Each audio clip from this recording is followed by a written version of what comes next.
this one happens to be my favorite, and the one that I've played the most, I think. I've even done tournaments with this deck. It's been a while since I've played with it though, so it might need some updating. I haven't been paying attention to the Pauper format lately, so some of it might be outdated. But this is what I at least used to play. This is the deck box I keep it in, and I have my sideboard in here.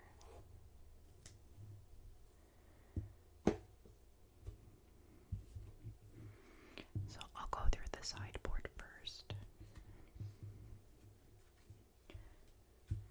So I have this really pretty foil Tranquility, destroy all enchantments.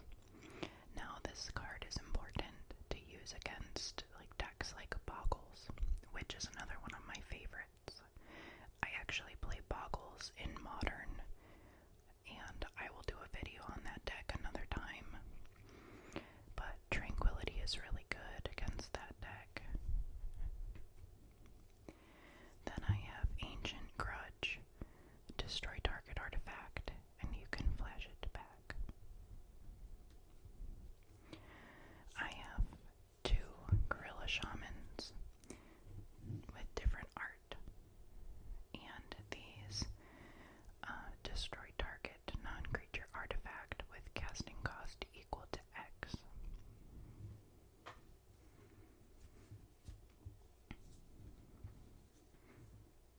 I have two Relic of Progenitus, and this is an artifact where target player removes a card in his or her graveyard from the game, and you can pay 1 to remove Relic of Progenitus from the game, remove all graveyards from the game, and draw a card. Then I have, I think it's Karark Clan Shaman. It's foil. I don't know if you can see that from Mirrodin, I believe. The foiling back then, it was pretty, but as you can see, the card is already, it's like warped. But this is a Goblin Shaman that sacrifices an artifact, and Karark Clan Shaman deals 1 damage to each creature without flying.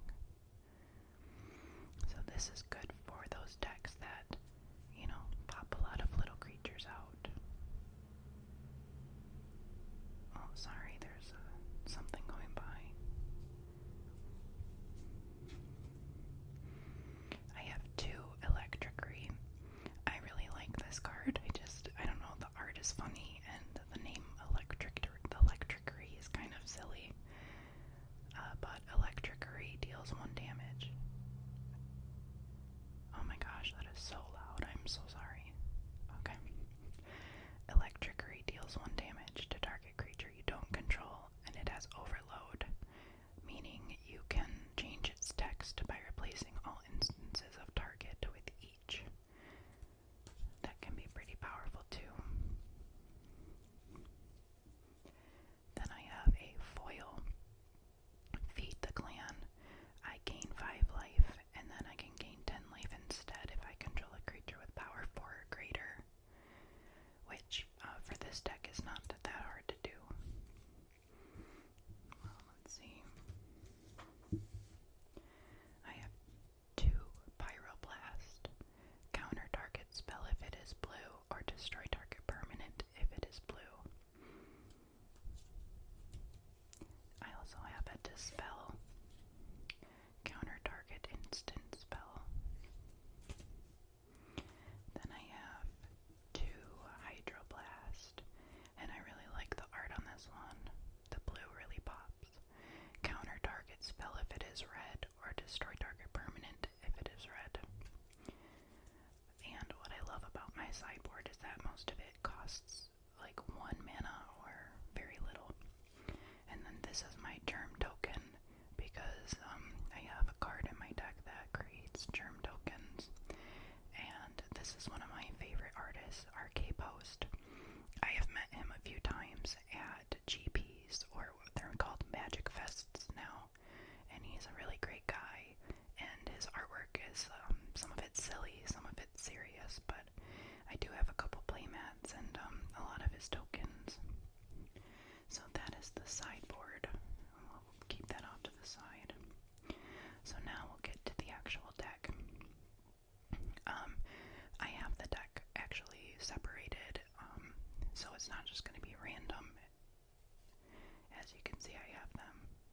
actually separated by card, so I don't have to keep going over the same card. So the first things I have are lands, and I love the lands in this deck. This one is an artifact land, so it contributes to my artifact count. And this one adds blue, and I love the artwork on these lands, the artifact lands, that is. So this one is Seat of the Synod, and it taps for blue. Then the next artifact land is Tree of Tales, and this taps for green. I love playing Pauper, and if you're not familiar with Pauper, your deck can only include cards that have been printed as common, and I think it's a lot of fun. I mean, some people say common cards aren't that powerful, but when you have a whole deck and you're going against other people that just have common cards, it's very fun, and there's so much you can do with it. Then I have another artifact land, Great Furnace, and it taps for red. But playing with common cards not only gives the cards a purpose, since not many people play with them, but it's kind of silly the combinations you can get. Then I have a Metallic Rebuke. I'm pretty sure I only have one of this in this deck. At the time, people didn't expect this when I was playing it, so it was kind of fun. So I can improvise, which means my artifacts can help cast this spell. Each artifact you tap after you're done activating mana abilities pays for 1 colorless. Counter target spell unless its controller pays 3. Then I have Perilous Research. Oh, I do have more. Hold on. There we go. Perilous Research. I almost have this whole deck foil, but some of it's quite expensive to get foil, unfortunately. And I didn't know if it'd be worth it to get all of it foil, but we'll see. So this is Perilous Research. Draw 2 cards, then sacrifice a permanent. The art is kind of trippy on this, but it's interesting. Yeah, I'm trying to show you the foil. I hope that doesn't annoy you that I'm just tilting the card. Okay, then we have Gear Seeker Serpent. Gear Seeker Serpent costs 1 less to cast for each artifact you control.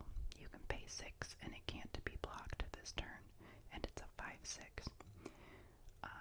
So this is nice because I can get this out pretty early, considering a lot of the artifacts in this deck don't cost a lot. Here we have Ichor Wellspring, another artifact. When Ichor Wellspring enters the battlefield, it is put into a graveyard from the battlefield. Draw a card. And I have a few of those. Then I have Springleaf Drum. I think the art on this one is really silly. I like it though. So this is an artifact, and you can tap an untapped creature you control to add 1 mana of any color to your mana pool. And there's 3. I thought I had more. There might be one hiding in here. Then I have another artifact land. Darksteel Citadel is indestructible, and I can add a colorless to my mana pool. This art has always reminded me of the Statue of Liberty. Oh, I don't know why, it kind of looks like it to me. Oh, I'm making a mess. Okay, there we go. Then I love this card, Prophetic Prism, another artifact. When Prophetic Prism enters the battlefield, draw a card. Then you can pay 1 to add 1 mana of any color to your mana pool. I have 3 of those. Then I have Flare Husk, an artifact equipment that is a living weapon, which this is the card that creates my little Jeremy token. Equipped creature gets +1/+1, and you can pay 2 to equip it to a different creature.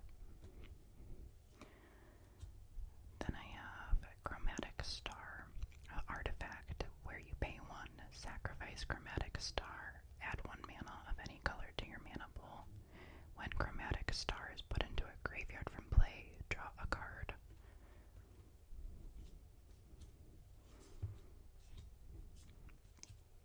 this one is one of my favorite cards in the deck, Galvanic Blast. Galvanic Blast deals 2 damage to target creature or player, and it has Metalcraft, meaning Galvanic Blast deals 4 damage to that creature or player instead if you control 3 or more artifacts. I have won games by just dealing 4 damage to a player with that card. It is very good. Then I have Tamer Battle Rage. Target creature gains double strike until end of turn.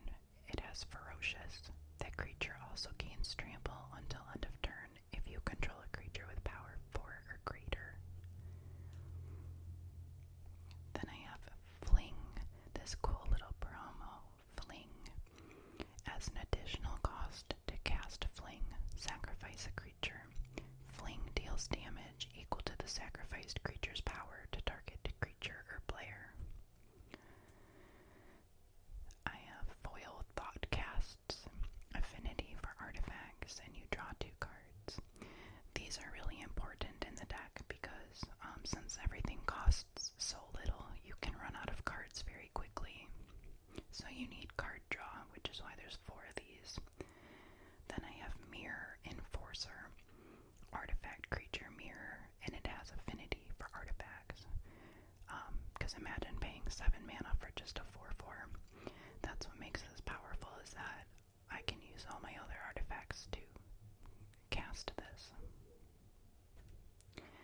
So there's 4 of those. Then I have these little frog mites, which I love the art on this. And this also has affinity for artifacts. But they look so good in foil. Little frog mites. Then I have Carapace Forger, an elf artificer, Metalcraft, Carapace Forger. Forger gets +2/+2 as long as you control 3 or more artifacts. 2, 3, 4. And then this little guy, Atog. You can sacrifice an artifact, and Atog gets +2/+2 until end of turn. I've won games before where I sacrifice all my artifacts to him, and then I just fling that little card that I had, and just fling it at people's faces. It's pretty fun. But yeah, if you've never played Pauper before, I highly recommend this deck. It's very fun, and it's easy to play. Not that, you need something easy, but it also is a good, like if you're trying to teach someone how to play Magic, it's not too complicated. But yeah, so I think soon I'm going to be showing